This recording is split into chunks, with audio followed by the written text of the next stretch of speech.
Okay. Cool. All right. Let me go ahead and play our first video real quick, and then we'll get going. Where's that? Right here.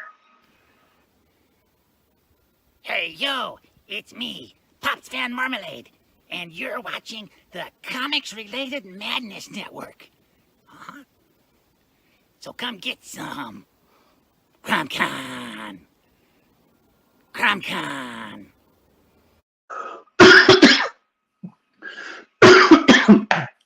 Oh, wow. Okay. Yeah, no, I took a swig of water and went down the wrong pipe. Oh, I didn't feel good. Good way to start the show. I know, right? Start to go on.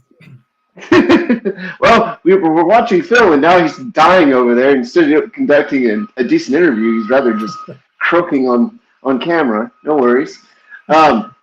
So, yes, thank you again for showing up to the show, because last time there was a lot more questions I had, and you seemed like there was a lot more story with the Jack Kirby experience. And not only that, like when we got to talking even more so, I realized there's a lot more myth about the man. As I was preparing for this interview, when I was watching other documentaries about him, there's a lot of myth around him of what he was able to do in the comic community. Like, again, I'll reiterate the most famous one where he locked himself in a hotel for 2 days and drew an entire comic book by himself. You know what I mean? And that was just craziness that he was able to work that fast and whatnot. So going back to where the interview was, when you first came to meet him, and you gave this awesome description where you just saw him in the window. In that moment, like, what was it like just to finally be like, oh shit, this is actually gonna happen? Like, yeah. How was that? Well, what happened when we went out there, I'd made a couple of phone calls and spoken to Roz and told her that I was in California. Can you hear that feedback? Yeah. I'm trying to connect. There we go. Can you hear it now? Yeah, I can still hear it. Okay, let me see if I can. It could be because I'm closer to the generator. That's the thing out here, is we were running off the generator, and you're probably hearing the generator in the back. Okay, let me see if I can adjust it right here. Okay, go ahead. That's better. Sorry yeah. about that. So what I did was we went out to Jack's house. I had a couple of phone calls just to set it up and everything. They knew I was going over. I'd written to them and phoned them. They knew I was going over. And then when I got there, I rang them to tell them that I was in California, and we fixed it up. And then we went out to Thousand Oaks. And as I told you, my first sort of real sight of Jack was through his kitchen window as a silhouette. Mm-hmm. And he was only about 5'6". So he wasn't a very tall man. And but what happened was the people I was with pushed me to the front, type of thing. It's your trip. You go and talk to the guy. So the door opened, and there was Jack and there was Roz. Well, they hadn't seen me, but I think they figured by the look on my face they could tell who I was. There were 4 of us there, you see. And I couldn't speak. I said hello and shook hands and things like that. And what happened was that the people we went with, I went with my former partner. The people we went with, Bob and Suzanne, they lived in California. They took us out there. And Bob, God bless him, he's not here now, but Bob was the kind of person who is always going to the next thing. He can't stay. When he's, if he was coming to your house to see you, you would have already have left and was going somewhere else, right? So when we got there, I'd flown all that way from England, all that way to meet Jack Kirby. They took us out there, took about an hour or so to get to his house and their house. And there he was. And just before they opened the door, Bob said, "We'll disappear for an hour, see you in an hour." And I distinctly remember thinking, I didn't say anything to him, but I said to myself, if these people, the Kirbys, want me outside the door in an hour, I'll do it. Otherwise, I'm here for 6 weeks. Right? I've not flown all this way just to say hello, just because Bob wants to go and do something else. But anyway, so Roz saved the situation. She didn't know the situation, but she saved it, because when she opened the door, Bob said, "We'll go now." And Roz said, "Oh, I've made lunch for us all." So we all went in. So we were there all afternoon. There about 6 hours. Wow! But I couldn't speak. We went in and we had some small talk. Not me. I didn't say anything. We sat down. We had lunch, and all the way through lunch, Jack kept turning to me and saying, "What was your name again? Why are you here? What's your name?" And I couldn't speak. I couldn't speak for about 3/4 of an hour. I could not speak to save my life. Here I was, with the greatest comic book creator in the history of comic books. I don't care what anybody says. In his house, he's met me 10 minutes ago, and I'm sitting at his table eating his food. And I just couldn't speak. And I was 33. It wasn't like I was 5 years old. I was 33, and I could not speak. And he kept asking me, "What's your name again? What are you doing here? What do you want? What do you want?" You know. Anyway, I got over that, and it was fine after that. But it was. But you can read all about it in this book.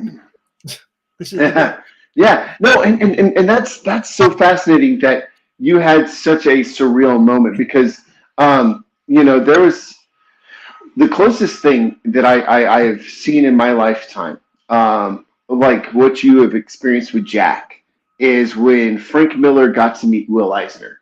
And what was funny is Will Eisner, and they documented it, like they did a documentary like you did. And it was funny because, Frank worshipped Will Eisner, and he goes, "So what do you think of my artwork?" And, very cheeky, Will Eisner goes, "A bit bloody for my taste, but you got something there, kid." I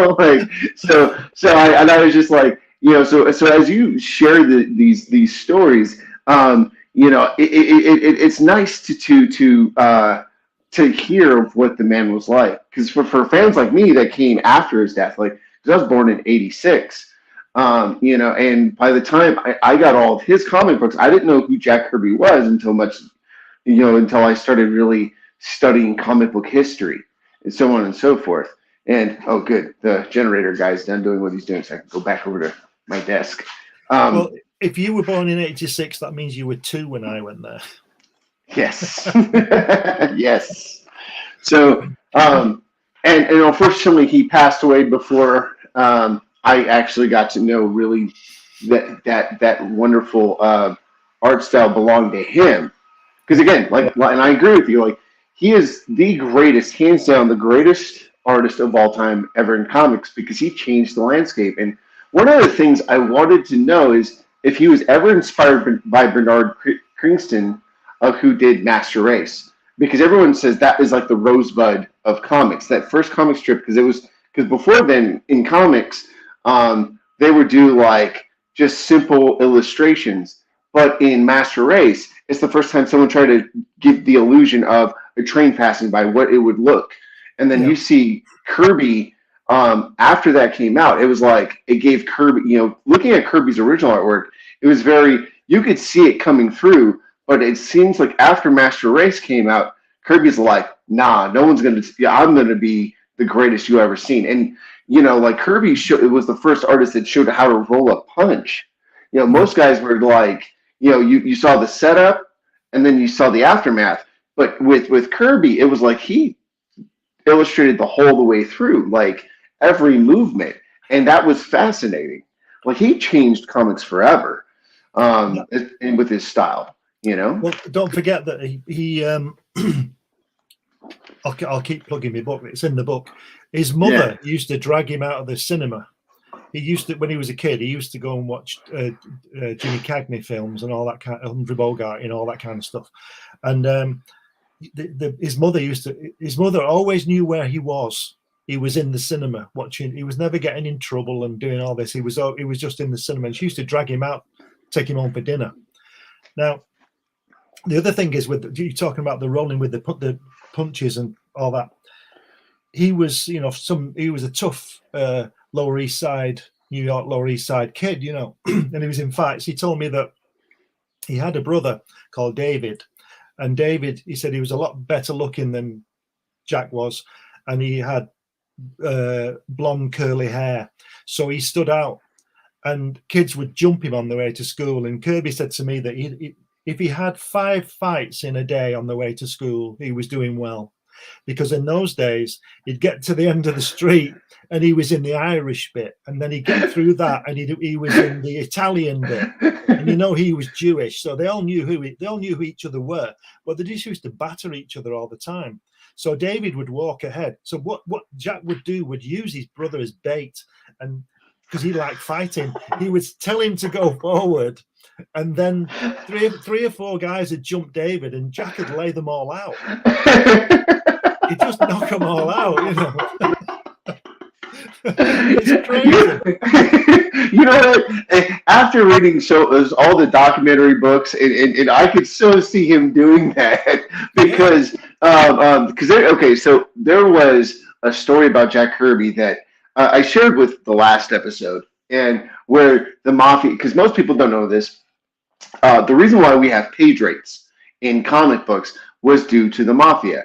A lot of people don't know that comic books, because before, like during the Great Depression, the mafia was trying to run their liquor around that time. So instead of paying publishing rights like comic strips would do in the newspapers, they would pay them advertising rates. And so, like, that's how the comic book standard page rate came to be.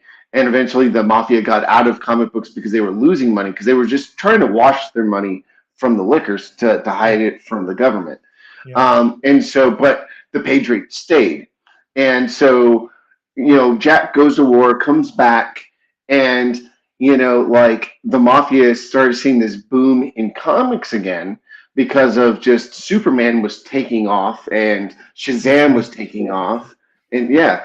And so the mafia goes into, because at the time, Jack was working for Will Eisner's studio, and they walk in to bully him, and there's a story that Will Eisner's like, I never seen nothing like it. Here's this short, stocky man from coming home from war, just wanting to do artwork. Here's 3 mafiosos coming in, and like a quick bag of dynamite, he whipped the shit out of him and tossed him out the door. He's like, I've never seen anything like that. So when you said use his brother as bait, like, there are stories where Jack would love to tussle with bad people. Like, he just had that grit. He did it with the American Nazi Party, didn't he? When he was working for Will Eisner before he went away, when they were doing Captain America, there used to be these American Nazi guys, and they were taunting people in the building because, you know, they were mainly Jewish, I guess. You know, he was Jewish, Will Eisner was Jewish, Stan Lee and all that.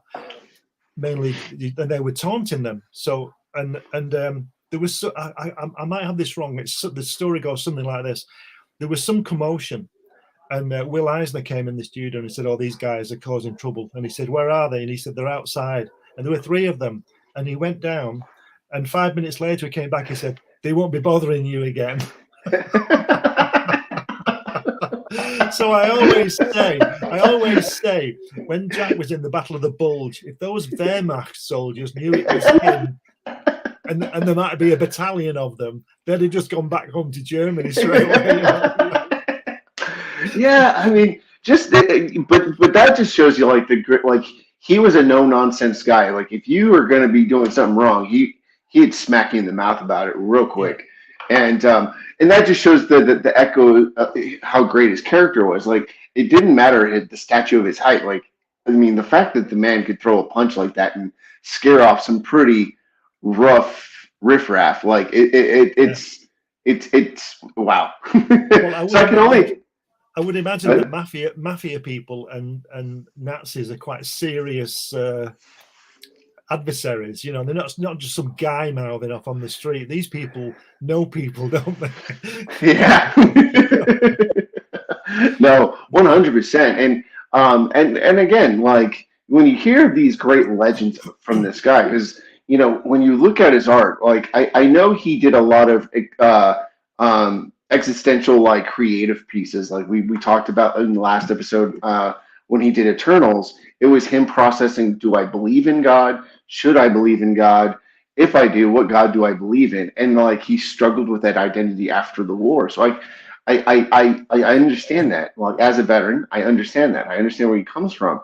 And you didn't see that often, that kind of thought process or philosophy in much art before Jack, to be honest. It was always very, how can I say it? Like, I don't want to say boring, because the artists before Jack came in, they did their part. They did their as much a part of comic book history as anyone, and they did some beautiful art pieces. I'm not saying, but in comparison, their way of doing comics and their way of thinking, just going along with, like God, country, family, that whole bit was kind of like boring in a sense. But here comes Jack, and he's challenging the thought of comics. What can we share about ourselves?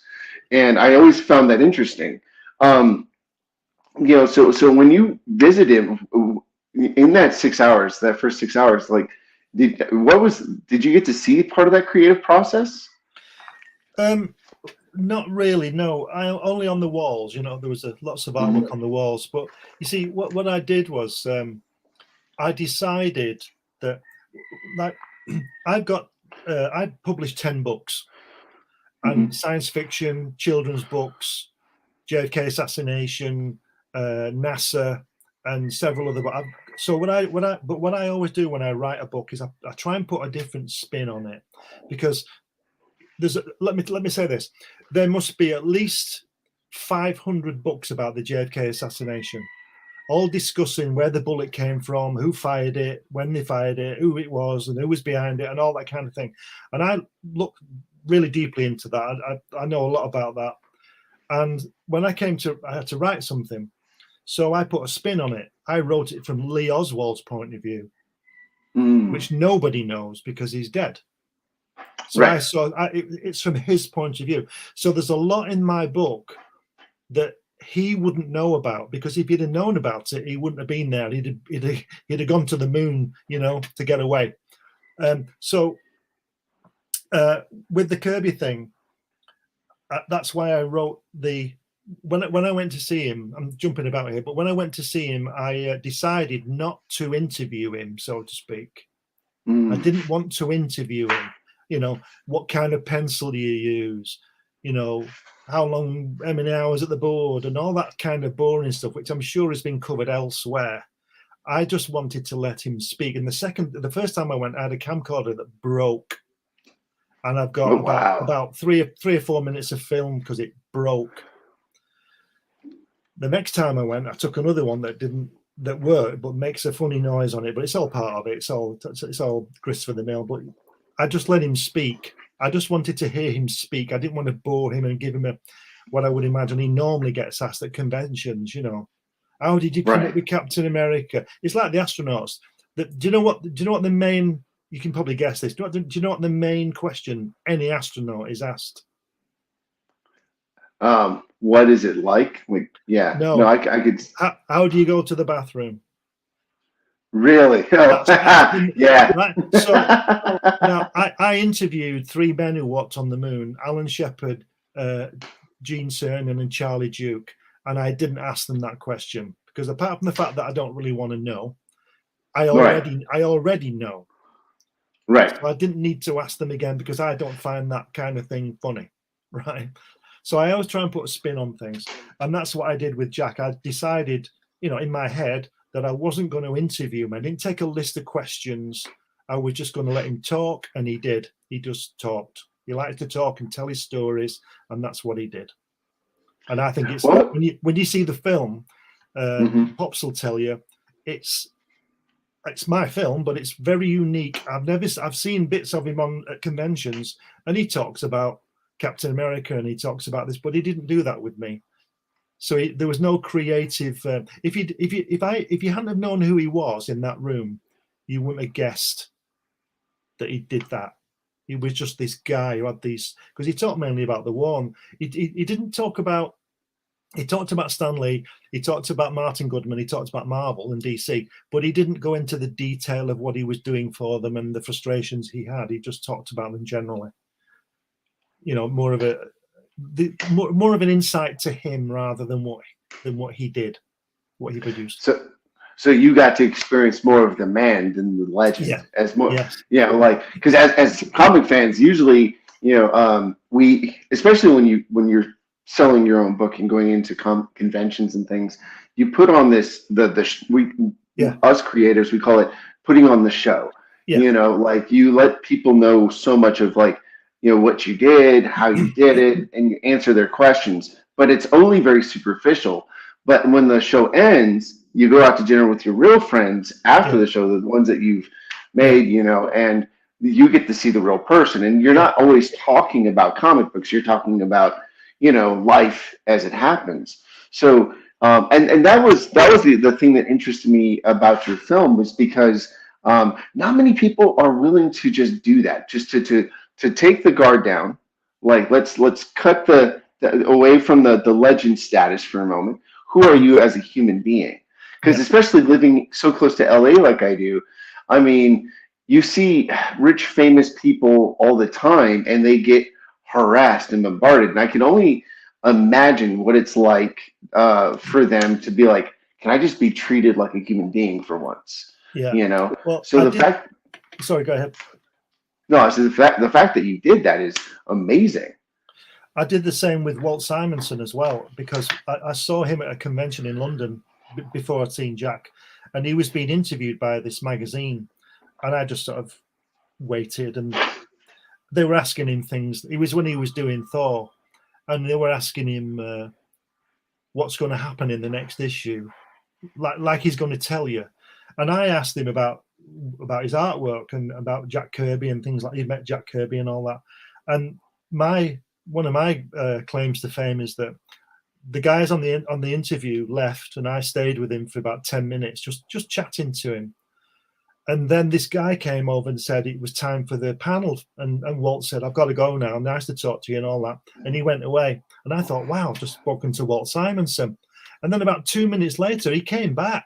He said, "It's been cancelled. Do you want to carry on talking?" So he came back to me.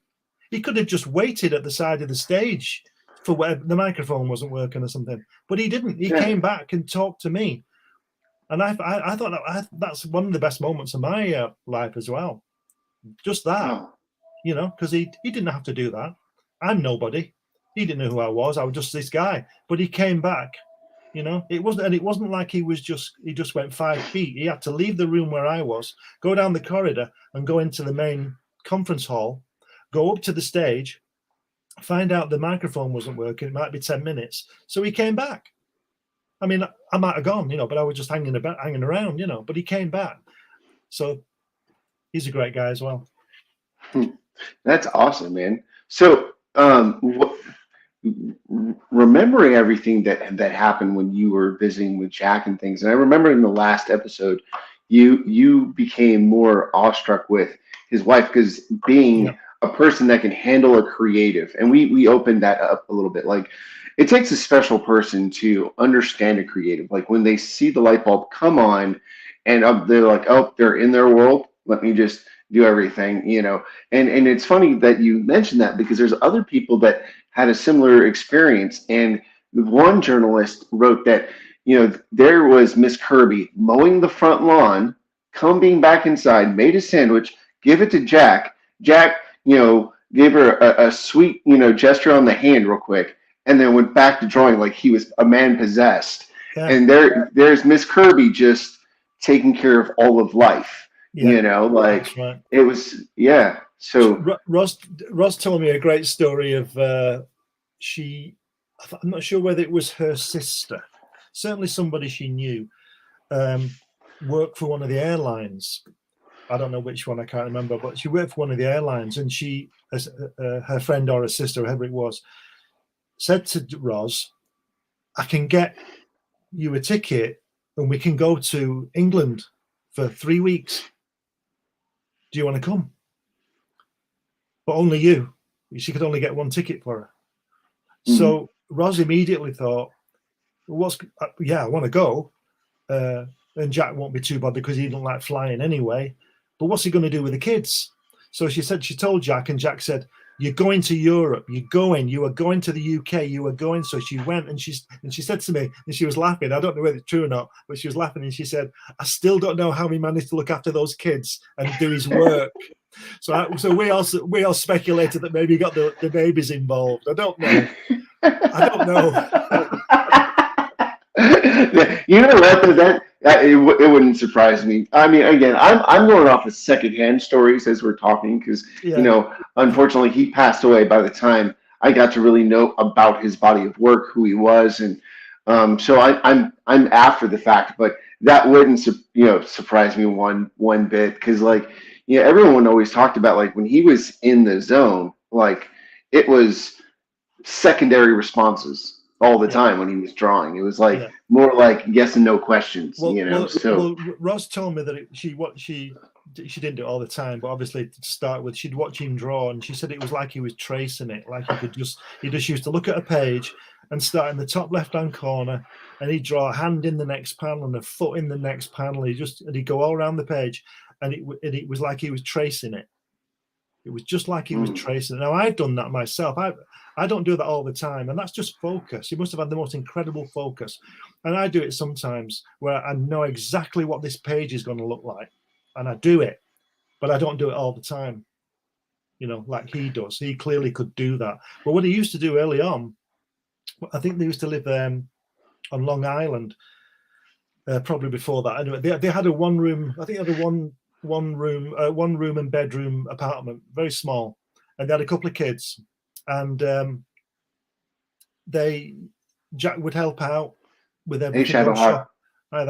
Go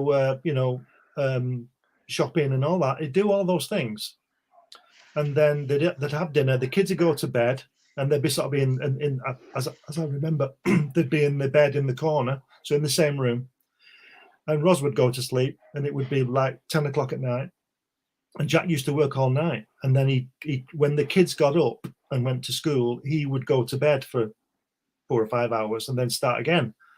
But he used to work with the television on, the sound off, but with the radio on. And if his eyes got tired, he'd just look at the television for something to move or something, and he'd listen to the radio very quietly. So you can imagine that kind of, and you think what's coming off that drawing board at this point, it's incredible. It's an incredible thing.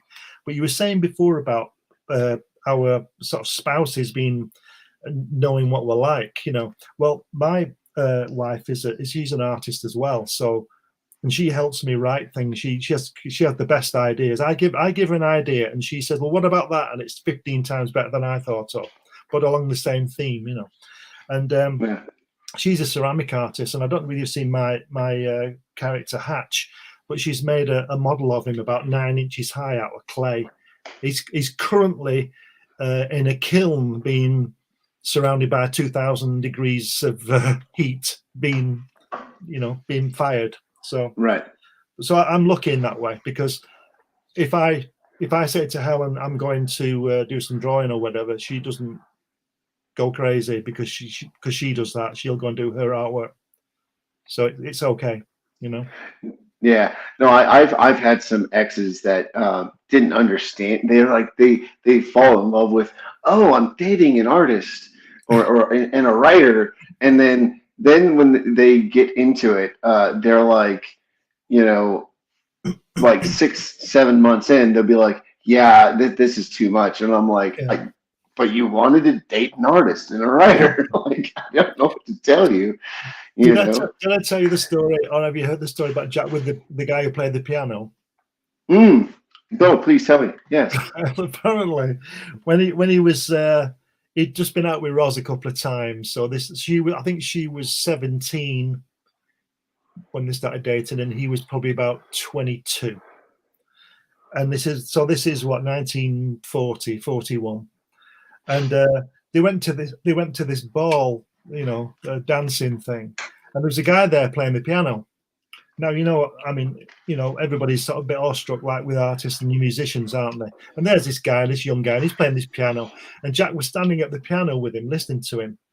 And Jack had heard from one of his friends that this guy was chatting up Roz with a view of taking her out. So Jack went over to this guy, and this guy's playing the piano, and he said to him, "Oh, you play the piano really well." And he said, "Oh, thanks," and all this kind of. He was talking to him, and he said, Jack said something like, do you like any of the girls here? And he said, "Oh yeah, that girl there." And it was Rosalind.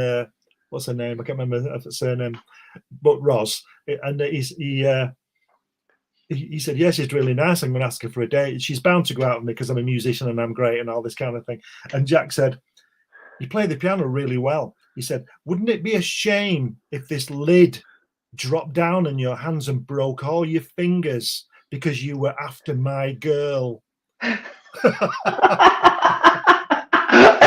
can see something doing that too. Rosalind Goldstein, she called. So this guy, he sort of lost interest at that point,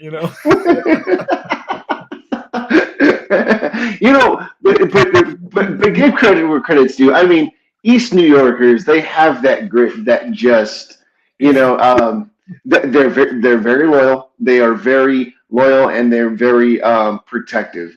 But man, that East New Yorker grit, there's nothing like it.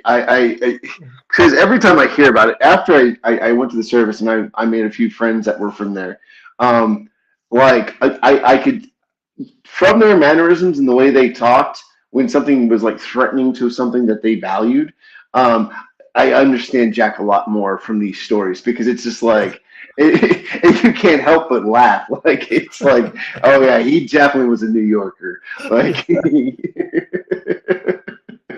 but like I said to you last time, I mean, meeting Jack was just incredible. It was amazing. But meeting Roz was, I wouldn't say better, but on a par, because she was just fantastic.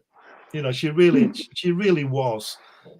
She was the most beautiful woman and really generous and honest person.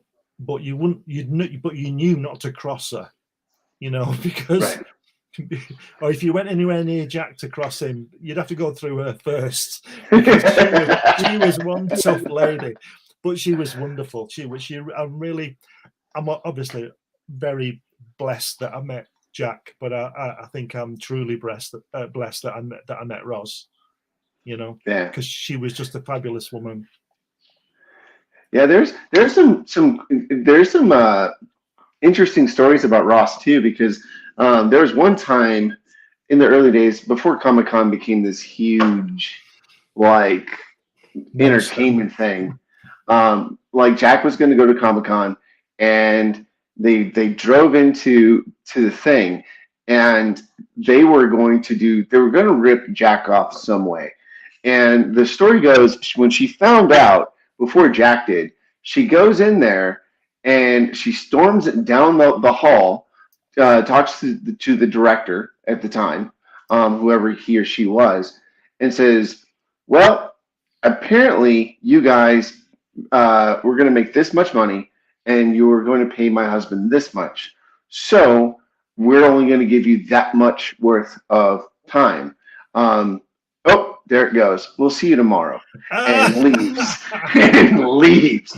And they phone them up at the hotel and give them a bigger check so that, you know what I mean? Because she was, very, very protective of Jack. Yeah. Like, a lot of people don't know that. Like, because we see this legendary, we hear these legendary stories of how Jack was always, a scrapper and always, a very keen artist, and he was able to just do amazing artwork. But she, in a lot of ways, was his armor. And protected him from a lot of stuff. And that's just a wonderful thing, She was, you could feel it. You could feel how she felt about him. She didn't get in the way. She didn't butt in or anything.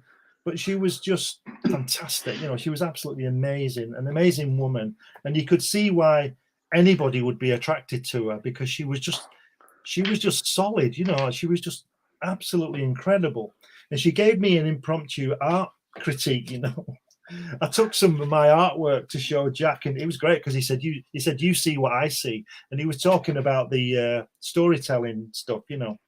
And I've got the pages in the book, and there's the pages I took to show him.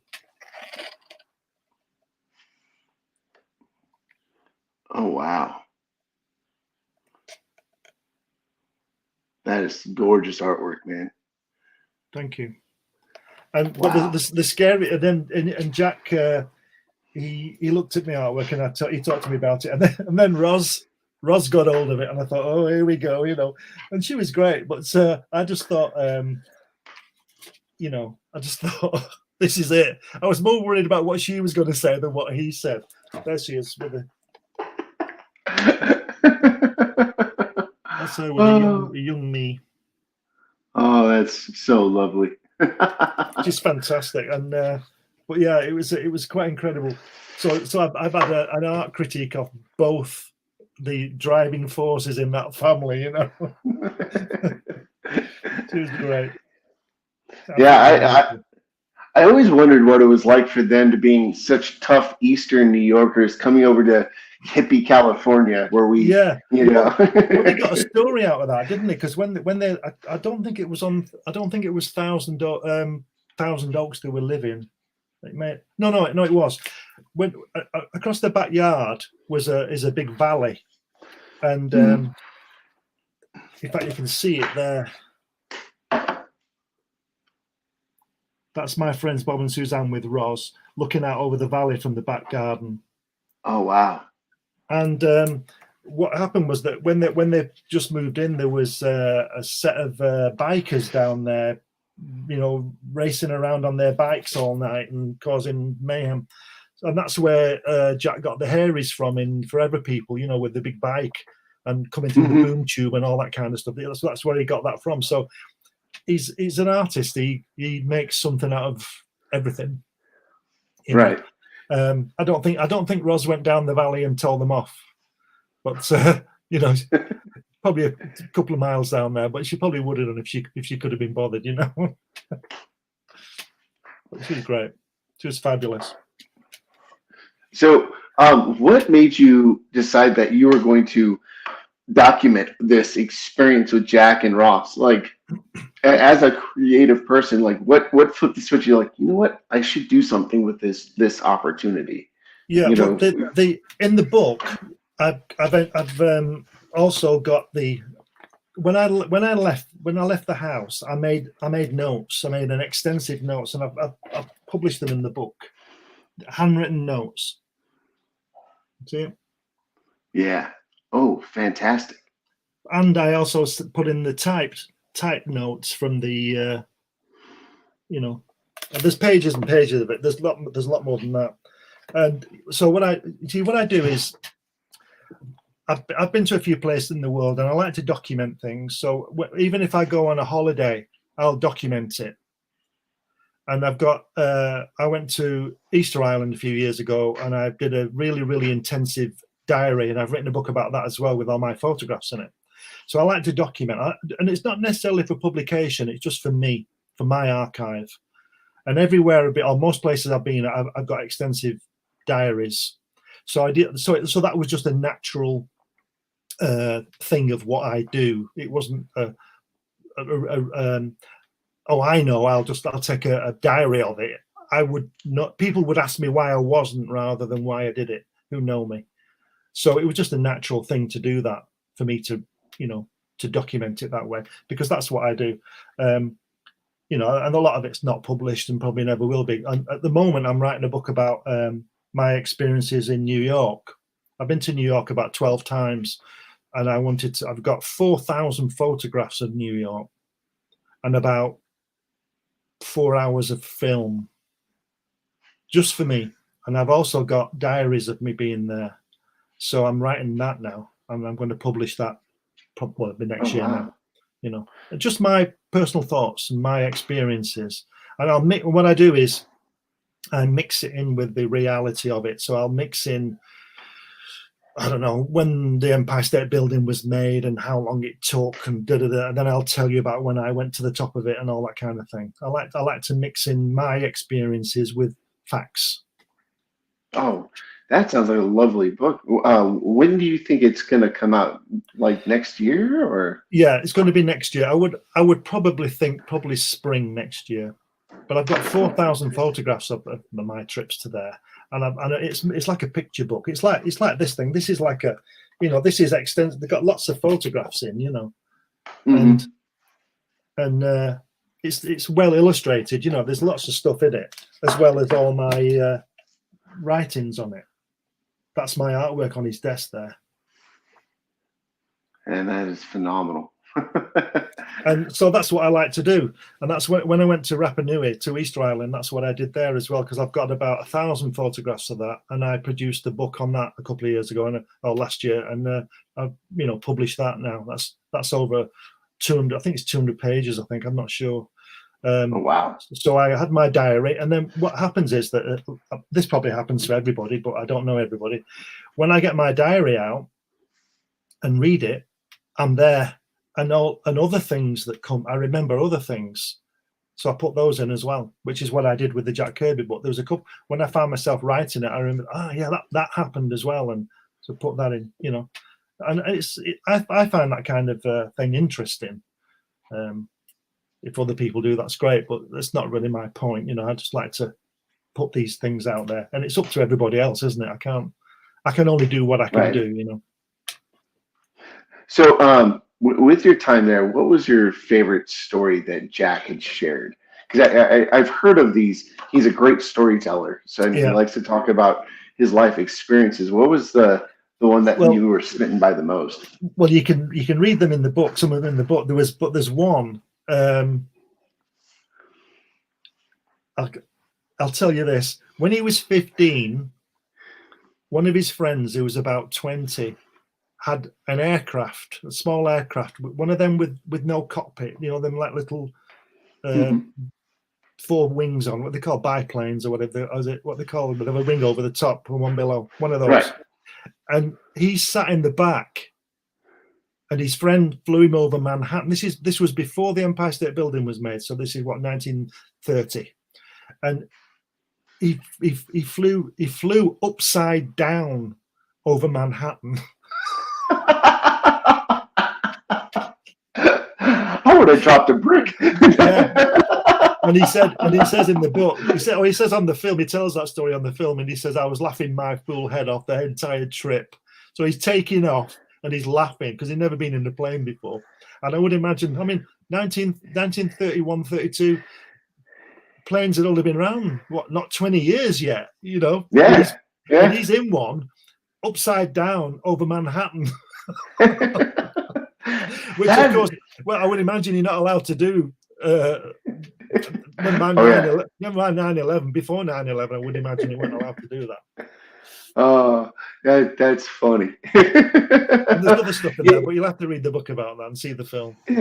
Yeah, obviously, because I don't want to give away too much about the book, because it sounds such like a lovely experience, and that's why I wanted to bring you on, because when I heard about your project, and being such a diehard Jack Kirby fan, I was like, oh, I definitely need to talk to this Glenn guy and really get to know him and see what this experience was.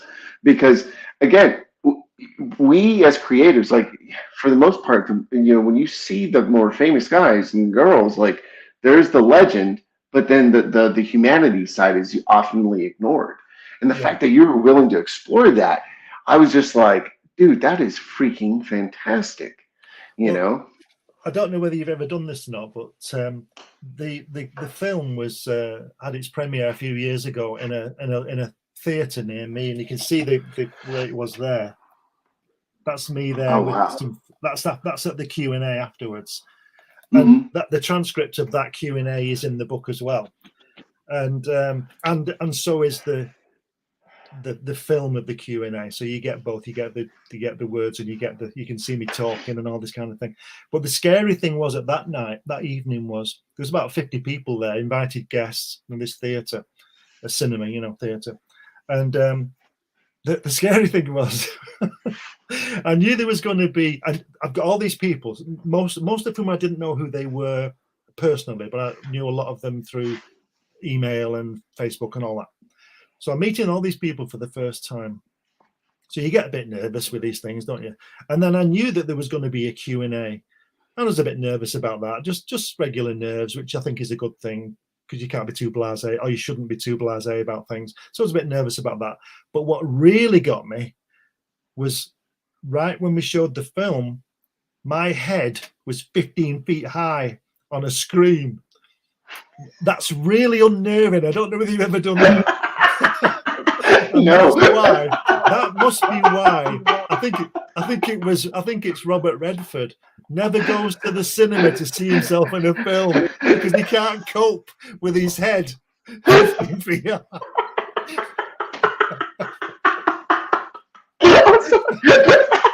I can imagine that though, because okay. So I've been to premieres before, and I that never dawned on me.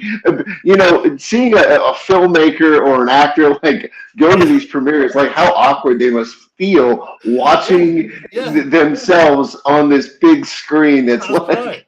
So it just clicked. Just clicked. I'm sorry. So I go to the venue thinking, oh shit, there's going to be 50 people here, and I get there and I'm thinking I'm going to have to do a Q&A in front of all these people. Oh shit! And then they're going to watch my work now, this film that I put together. Oh shit! And then as soon as my head came on, I thought, oh my god, But everybody was great, Oh, why wouldn't they be? Oh, that's so lovely.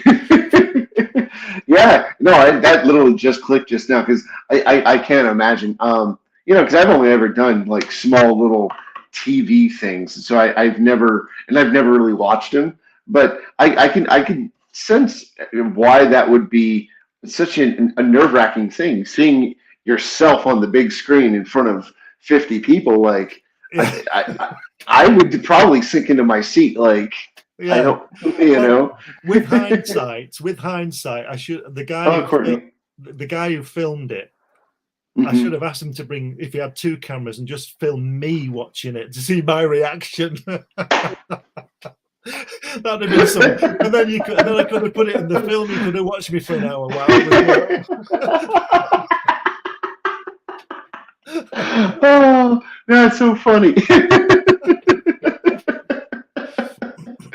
Oh, no, man. So what theater did you guys end up doing the premiere at, if you don't mind me asking? It was a local library theatre in a place called Oldham near me, and it's the most beautiful venue you've ever seen, and it's free. If you can put an event on, it's free. Right, so fantastic! Event on it because it was free. The only thing you have to do is pay for a couple of people who were sort of not in charge, but a couple of staff just to be there. It's not pay their sort of overtime wages type of thing for them to be there. And then we had some food on as well, so we paid for that. But the theatre, and it sits about, I think it's 100. And there was about 50 people there. I think it sits about 100. It's a beautiful thing. And I keep saying to the wife, I said, we've got to get something else on there. I said to her, she works in ceramics. And I said, you've got to have an exhibition there. It's free. Yeah. Just promote it in the local paper. The library will promote it for you because they want people to come to put feet on the floor in the library to keep the justification of all that kind of stuff. All their sponsorship and all that. And I said we should use it because it's free and it's an absolutely brilliant room.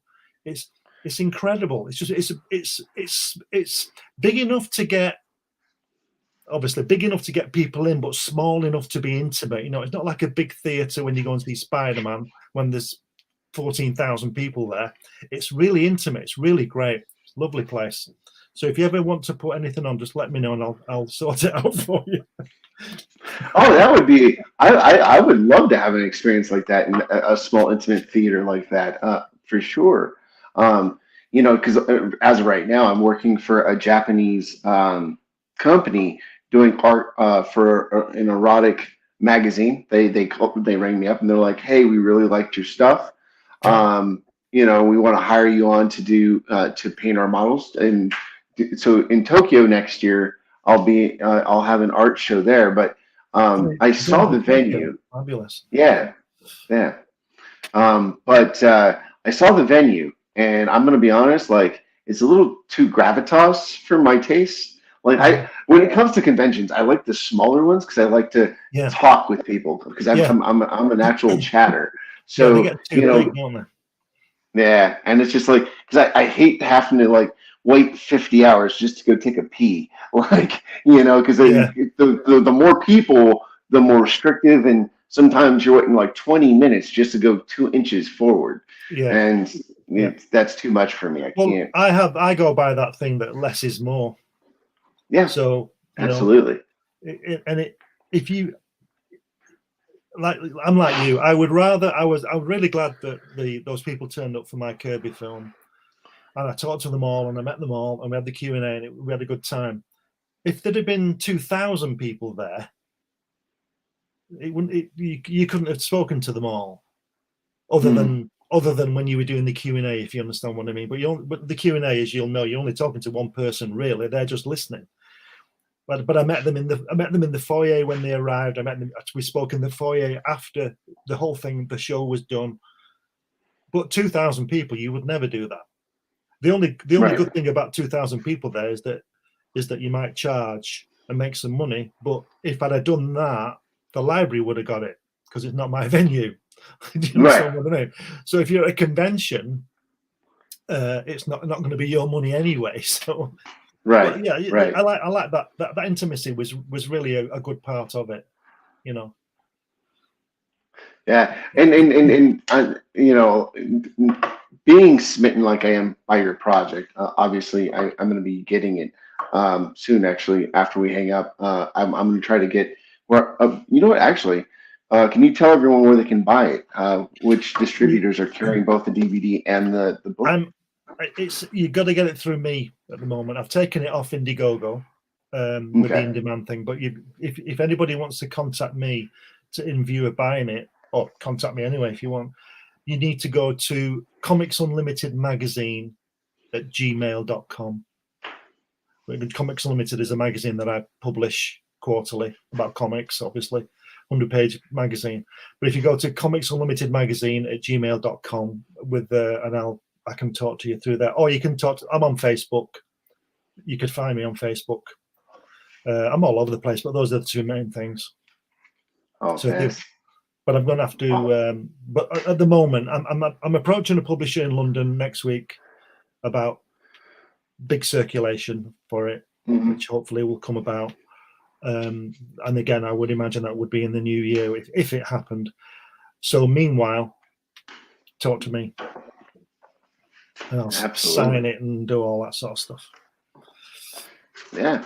Well, folks, we thank you for coming in and watching this episode. And Glenn, thank you so much for coming in and just sharing this wonderful experience. Because, as a comic book fan, there's not many people that get to sit in the rawness of the human being. We just get awestruck. We're just like, like on my side, the viewers and the listeners were listening to the hero worship, and you're like, no, Jack was a man. Jack was flesh and blood, and that's like that's the weird thing, right? Like, as fans, we hero worship, but then you have the surreal experience of just him being him. And I did the hero worship for 30 minutes when I couldn't speak. I was just in total awe of him, and then it was okay. He made it okay. Him and Roz made it okay. I mean, they're getting these people there all the time, I would imagine, and it was nothing new to them. And but it was fantastic. It really was one of the highlights of my life, I would say.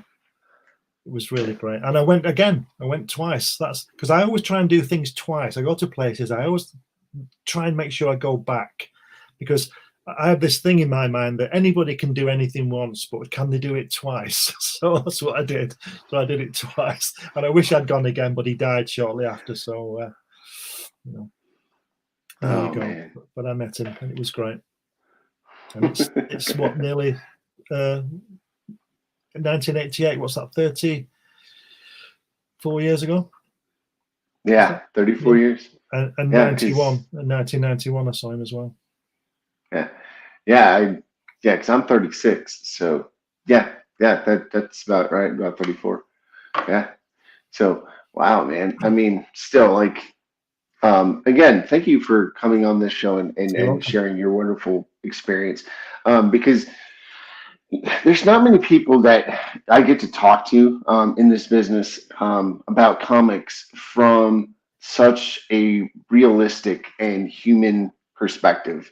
So anytime I get those nuggets where I get to interview folks like you, I cherish them, because it's, again, most of the time these conversations turn into hero worship, and it's very hard to turn that off, right? Because you see these great artists and these great writers, and you're just like, you get so smitten by their work that you start judging their character from their work, and that's two different facets. Their work is not them; they are them. Their work is their work. Well, the year after I met Jack, I spoke with Gene Cernan, who was the last man on the moon, and I spoke with him on the telephone. And then when I talked to him for about an hour, and then when I put the phone down, I thought, I just spoke to the last man who walked on the moon.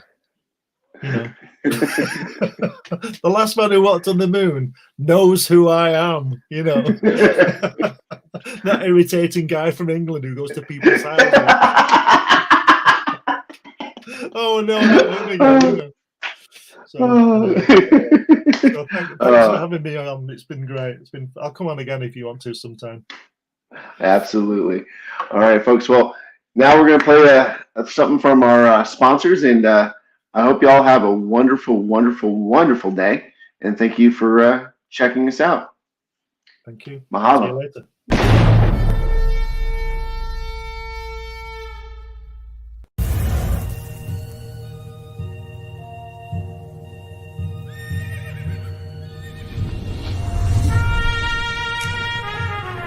We've all heard the stories. We've all heard the legends. Wyatt Earp, Doc Holliday, Billy the Kid.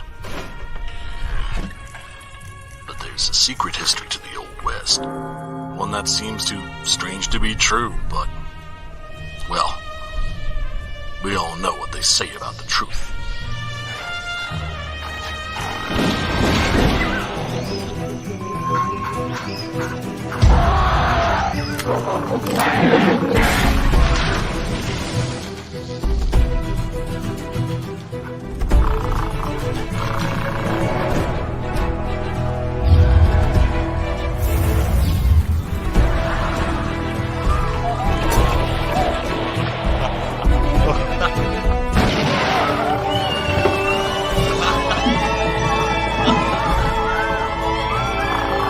Very big ape, very big guns, blowing very big holes, very bad people. I think the world is finally ready to hear the story of the strangest, the most startling Western hero of them all.